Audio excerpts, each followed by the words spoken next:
উপস্থিত কমরেড সভাপতি সবাইকে সালাম, নমস্কার। আমি একটা বাঙালি, ভগবানগোলা থানা, কুকিরামপুর পুরাতন নওদাপাড়া আমার জন্ম।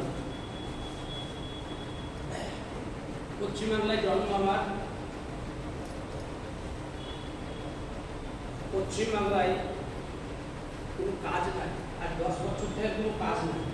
আমরা পশ্চিমবাংলা থেকে চলে এসেছি 19-এ, আমরা হয়েছি শ্রমিক। পশ্চিমবাংলা থেকে যখন আমরা আসি, মা বাবা ভাই বোন সবকে ছেড়ে রুজি রুটির জন্য উড়িষ্যা এসে কাজ ঠিকঠাকই করছিলাম। পশ্চিমবাংলা থেকে শান্তিতে ছিলাম উড়িষ্যায়।